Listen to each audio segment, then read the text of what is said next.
Sore ini mari kita belajar tentang bagaimana tubuh kita terbentuk dan bagaimana cara kerja tubuh kita.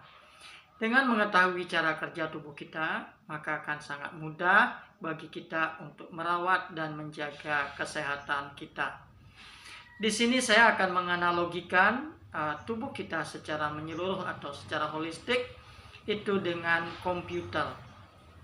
Jadi pertama kali komputer diciptakan itu adalah prosesor ya. Sama dengan tubuh kita, itu adalah spirit ya, atau sering disebut dengan ruh, sering disebut juga dengan atman ya. Kemudian berikutnya, jadi prosesor ini kemudian ada ROM BIOS. Nah, di sana ada program ya, ada sistem.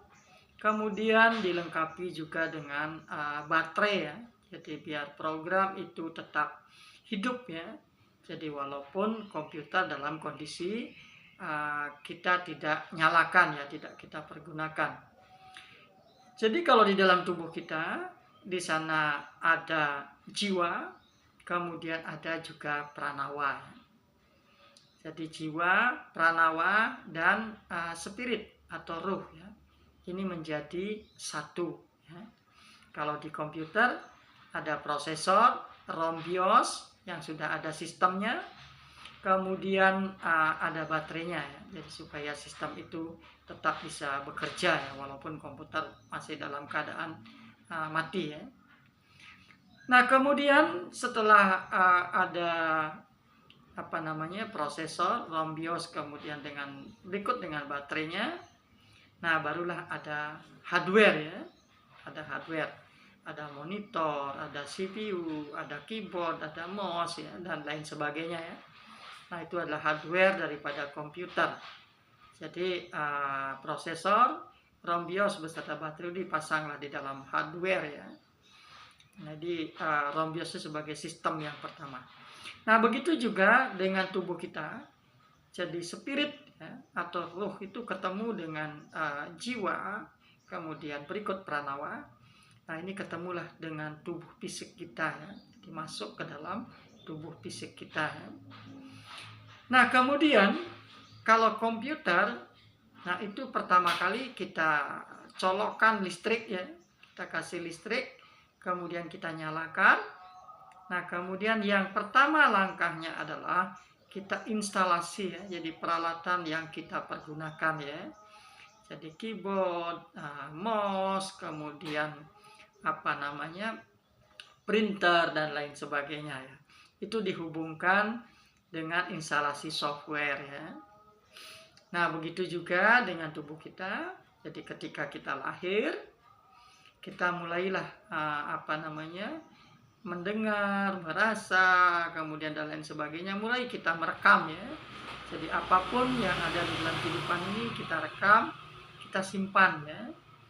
Jadi di dalam tubuh kita itu ada memori sadar dan memori bawah sadar ya. Jadi memori sadar itu yang kita sebagai proses eksekusi daripada yang kita lakukan. Kemudian di memori bawah sadar itu disimpan sesuatu yang sedang kita pelajari, kemudian kita akan pergunakan dalam kehidupan kita. Kita simpan pengalaman-pengalaman itu ya di dalam memori bawah sadar. Begitu juga dengan komputer. Di komputer ada RAM ya, Random Access Memory. Itu sama dengan pikiran sadar kita. Dia akan kita pergunakan sebagai memori pada saat komputer kita pergunakan. Kemudian ada hard disk ya. Hard disk di sana adalah untuk menyimpan software-software yang sudah kita instalasi ya. Jadi seperti itu ya. Jadi kemudian komputer akan bekerja sesuai dengan program yang diinstalasi di dalam hard disk ya. Ketika komputer dinyalakan, kemudian RAM itu akan memanggil program ada di hard disk ya, kemudian baru dieksekusi di RAM-nya. Begitu juga dengan tubuh kita. Apapun yang kita lakukan itu pasti kita mengambil memori kita di alam memori bawah sadar ya. Kemudian kita lakukan di tingkat kesadaran kita.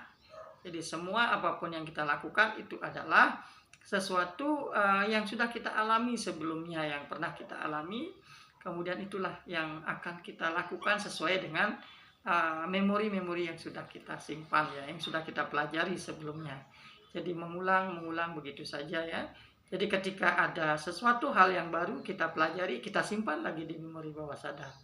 Begitu juga dengan komputer, ada program software yang baru yang ingin kita instalasi, kita install, kita simpan di dalam hard disk ya, begitu ya.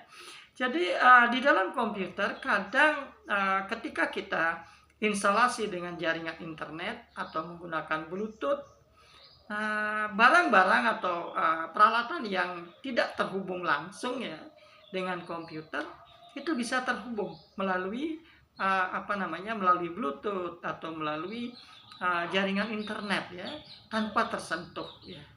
Nah kemudian manusia bisa nggak seperti itu? Bisa ya.